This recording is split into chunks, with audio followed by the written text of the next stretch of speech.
Saya ingin menjelaskan perbedaan antara strategic management dengan manajemen system. Sebetulnya apa sih itu bedanya? Mungkin saya akan gunakan analogi dulu ya, baru nanti kita akan lebih dalam berbicara tentang perbedaan kedua itu. Kalau saya analogikan, strategic management itu seperti melahirkan seorang anak. Oke, kalau manajemen system itu adalah baju apa yang kita akan pakaikan kepada si anak. Nah, itu analoginya. Kalau boleh saya ulangi sekali lagi ya. Strategic management, yang mungkin Bapak Ibu sudah tahu, ini juga yang sering kali dibahas dalam dunia universitas, yang namanya strategic management, itu adalah seperti melahirkan seorang anak. Jadi, anaknya itu sudah lahir. Nah, anaknya mau dipakein baju apa, dan baju itu kan bisa macam-macam ya. Tergantung selera kita, tergantung kondisi kita. Kita mau pakai anak itu bajunya baju apa. Nah, baju itu adalah manajemen sistem. Itu perbedaan secara analogi. Tapi dari situ pun mungkin Bapak Ibu sudah bisa merasakan perbedaannya apa. Kalau strategic management itu adalah tugasnya menghasilkan strategi. Dan alat untuk menghasilkan strategi atau dalam dunia strategic management selalu dimulai dengan pentingnya yang namanya misi, yang namanya visi, yang namanya value. Kalau dalam bahasa yang keren itu namanya strategic intent. Itu semua dalam ranah yang namanya strategic management. Nah, lalu bagaimana kita menghasilkan strategi, ya how to mencapai misi visi itu macam-macam. Alat strategi pun macam-macam. Yang paling klasik adalah yang namanya SWOT. Saya yakin itu juga bukan barang yang asing buat Bapak Ibu ya. Kita menggunakan SWOT. Strength perusahaan kita apa, weakness-nya apa, opportunity-nya apa, low trade-nya apa. Itu kita menggunakan SWOT. Tapi poin saya adalah setelah kita lakukan itu semua, strategic management menghasilkan seorang anak.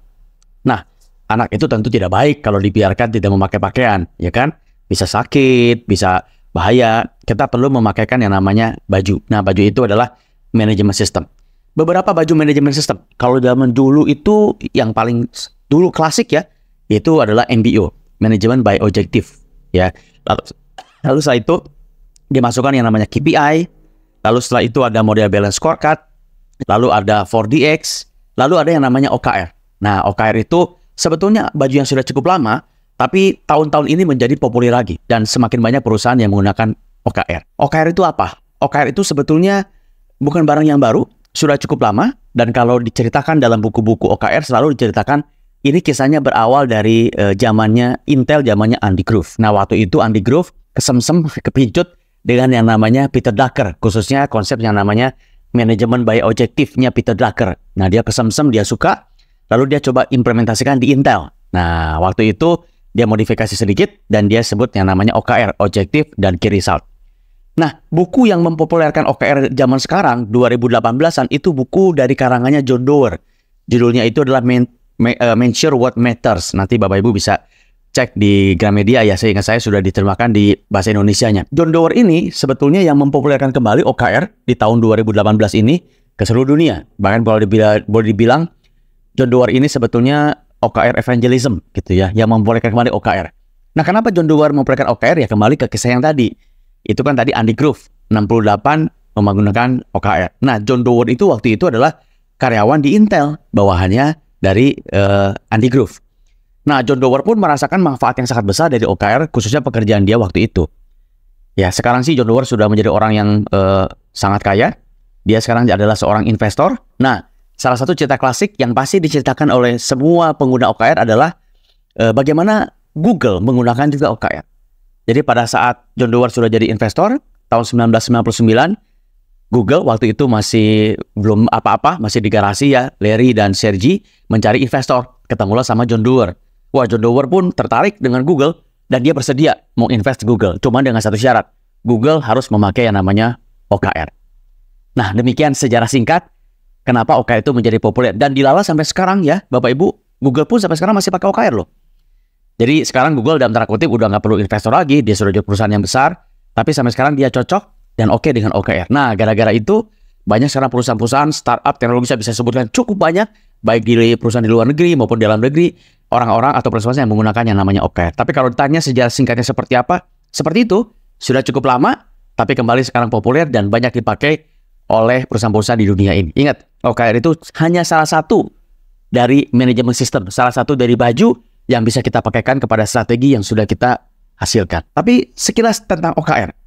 OKR itu apa? Ya sesuai dengan namanya, OKR. Itu singkatan. O-nya itu adalah objektif, artinya deskripsi apa yang kita mau. KR itu key result. Jadi alat ukur apa yang perlu kita berikan supaya menandai objektif itu sudah tercapai. Nah, itu singkatnya begitu, objektif dan key result. Nah, kalau ditanya apa sih kelebihannya dari OKR ini? Kenapa OKR itu, kalau ditanya kenapa kita harus pakai OKR? Kenapa kita nggak pakai yang lain aja? Kan banyak tadi ya, ada KPI, ada balance scorecard, lalu ada 4DX. Kenapa kita memakai yang namanya OKR? Nah, saya cukup lama sebagai seorang konsultan, ya saya 10 tahun lebih, bahkan sampai sekarang masih jadi konsultan, cukup banyak tahu alat-alat yang tadi ya. Waktu saya zaman dulu pertama kali kerja di Astra itu ya pakai yang namanya KPI. Lalu waktu saya jadi konsultan itu adalah yang paling kami sering pakai namanya balance scorecard. 4DX saya juga sudah ngajar cukup sering tentang 4DX, dan sekarang saya mengajar, bahkan saya membuat buku dengan yang namanya OKR. Nah, kalau saya ditanya berdasarkan pengalaman saya nih, Pak Andi kalau sekarang di-assign ke sebuah klien gitu ya, kira-kira alat apa yang akan Pak Andi tawarkan? Saya tanpa ragu akan bilang yang namanya OKR. Kenapa? Dari sekian banyak keunggulan, saya bahas 3 saja. 3 saja. Nanti susahnya Bapak Ibu bisa cari di tempat yang lain ya. Yang pertama itu fokus. Jadi OKR itu simple, fokus. Jelas gitu, objektifnya apa, key result-nya apa. Nah, jadi orang-orang itu kalau saya datang ke tempat kerja seseorang, dia punya OKR, dengan segera saya bisa tahu objektifnya apa, key result-nya apa. Yang kedua itu simple. Simple dibandingkan dengan yang lainnya.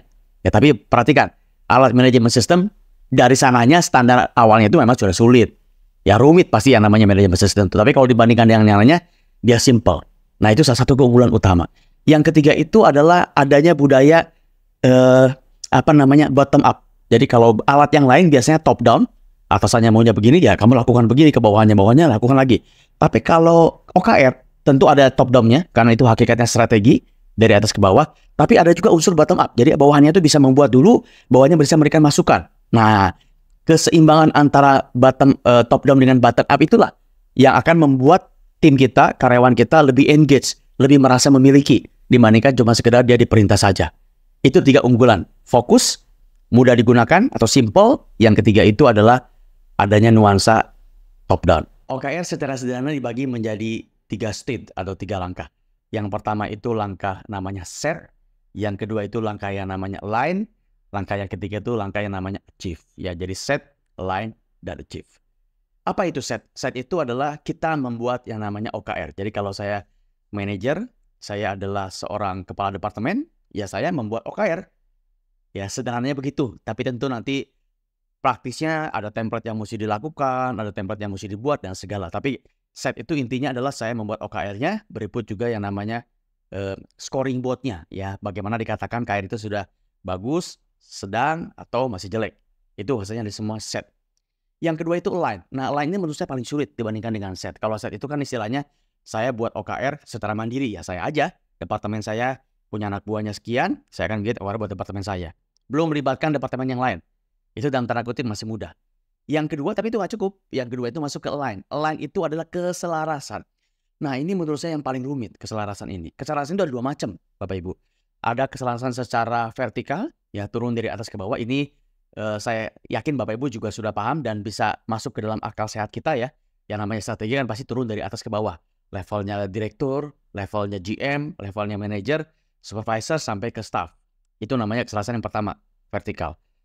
Nah, seringkali perusahaan hanya berhenti di sana. Dan itu berbahaya. Karena kalau berhenti di sana, itu akan mengakibatkan setiap departemen itu atau bagian itu bisa ada nuansa silo. Silo itu adalah saya nggak mau peduli sama yang lain, saya hanya berpikir tentang departemen saya. Ngapain saya sibuk membantu support yang lain? Kalau gara-gara itu KPI mereka jadi hijau, KPI saya menjadi, kalau pakai KPI ya, KPI saya menjadi merah. Saya nggak mau lah, ngapain? Ya lebih baik saya memfokuskan tenaga waktu saya ke KPI saya atau OKR saya supaya bagus tercapai. Nah, itu bahayanya kalau cuma vertikal. Strateginya netes dari atas ke bawah, tapi nggak ada unsur teamwork, nggak ada unsur support, semuanya akan egois, silo.